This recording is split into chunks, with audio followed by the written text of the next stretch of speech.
What if aging was never an accident?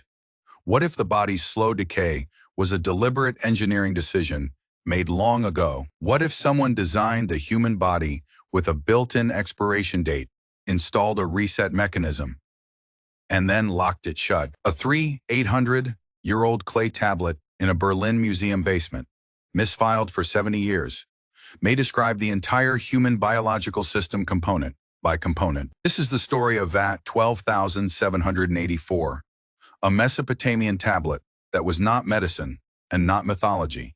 It was documentation. In the summer of 2008, conservator Ingrid Meyer was re-cataloging Babylonian medical texts in Berlin when she found a misfiled tablet labeled VAT 12,784. The catalog card, handwritten in 1936, had classified it as a therapeutic text from the Old Babylonian period.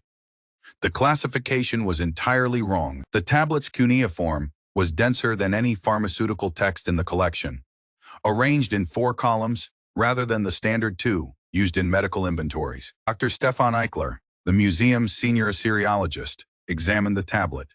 His notes read, "The text describes the biological architecture of the human organism with unparalleled specificity. The text appears to treat the human body as a design system, identifying a deliberate constraint built into its operation."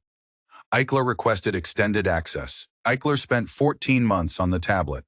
He completed his translation in October 2009, shared it with 2 colleagues, and never published it. What Eichler found on VAT 12,784 was not medicine. It was engineering documentation. And what it described was not a disease.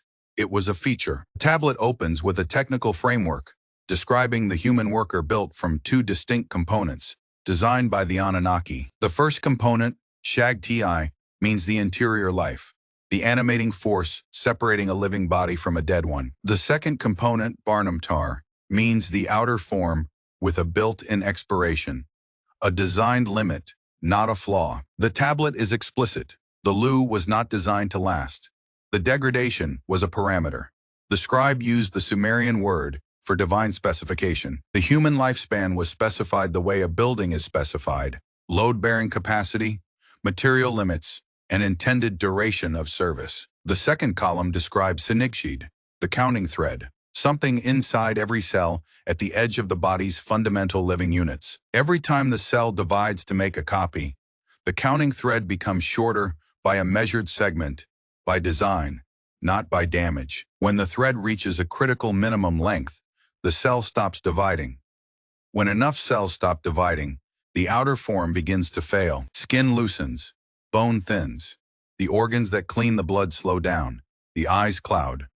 The counting thread is a clock, set at the time of manufacture. In 1961, Leonard Hayflick discovered that human cells can divide a finite number of times before entering irreversible arrest, approximately 50 divisions. In 1971, Alexei Lovnikov proposed that telomeres, repetitive DNA sequences at chromosome ends, progressively shorten with each cell division, causing the Hayflick limit. Elizabeth Blackburn, Carol Greider, and Jack Szostak received the Nobel Prize in 2009 for characterizing this exact mechanism.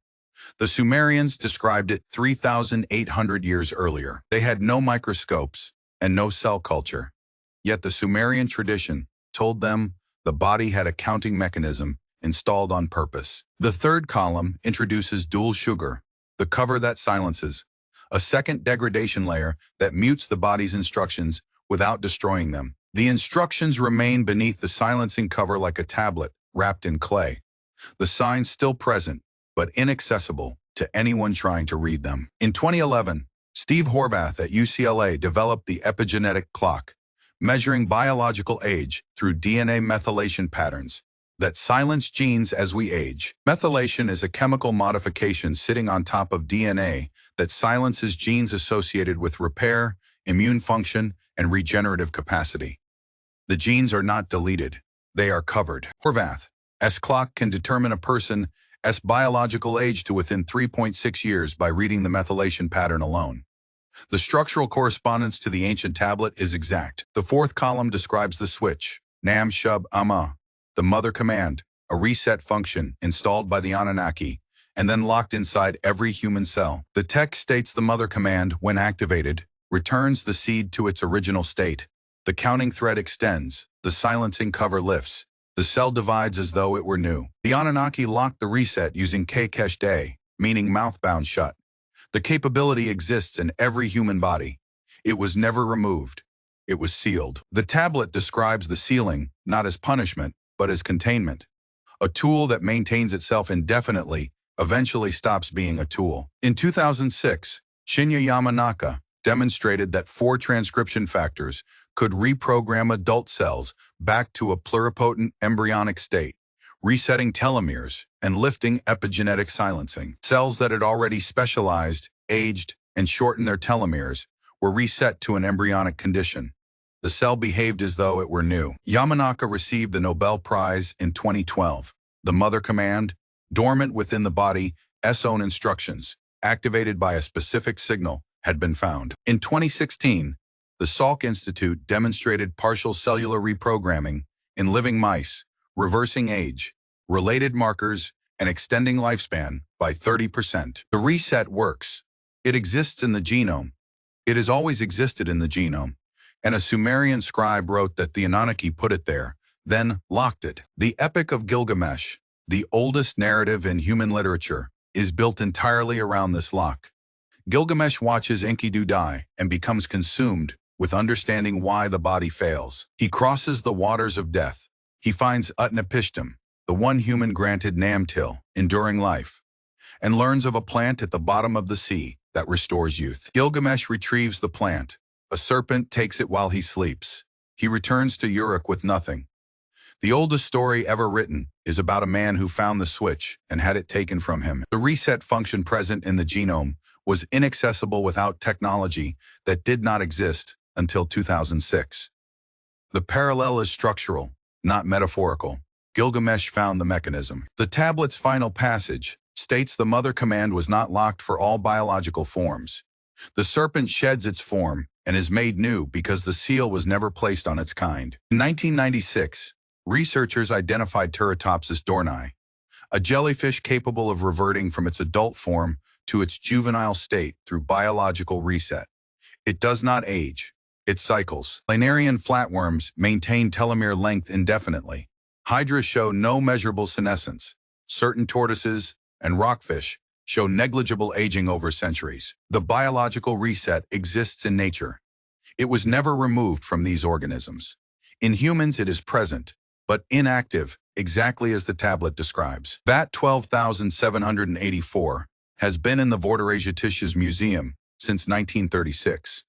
For 72 years, it sat in a drawer, misfiled as pharmaceutical inventory. In the 17 years since Eichler's translation, not a single line has appeared in any academic journal. The 2 colleagues he shared notes with have not referenced the tablet. 3 researchers submitted access requests for VAT 12784 between 2016 and 2024. 2 were declined without explanation. The 3rd was granted visual inspection only. Researcher who gained access described being allowed to look at a locked safe and told to be grateful for the opportunity. The tablet describes 3 mechanisms: a counting thread, shortening with every division, a silencing cover, spreading across genetic instructions, and a reset command capable of reversing both. Modern science has independently identified all 3: telomere attrition, epigenetic methylation, induced pluripotent reprogramming. 3 Nobel Prizes, 3 mechanisms, 1 clay tablet. 3 discoveries across 50 years of molecular biology, written by a scribe who used the language of temple engineering to document a biological architecture he said was not human in origin. The tablet does not say the lock cannot be opened. It says the lock was designed to be opened only from the outside by the ones who installed it. But in 2006, Yamanaka opened it from the inside. A human hand activated the mother command for the first time without permission from the architects. The tablet's framework does not account for this moment. The scribe recorded a system with a locked reset. The lock has been picked. VAT 12784 sits in Berlin. 7 centimeters of clay, 4 columns, 3 mechanisms, 1 switch. The counting thread shortens, the cover spreads. The reset waits. It has waited for 3,800 years in a drawer, and for perhaps 200,000 years inside every cell of every human body that has ever lived on this earth. The oldest story ever written told us the switch existed. A Nobel Prize-winning experiment proved it works. A tablet in a German museum described the entire system with the precision of an engineer. The switch is real. The lock is real. And for the first time in the history of the species, the lock is open. Next time, another tablet from the same Berlin collection comes under examination. One that describes not the body's constraint, but the constraint placed on the human mind.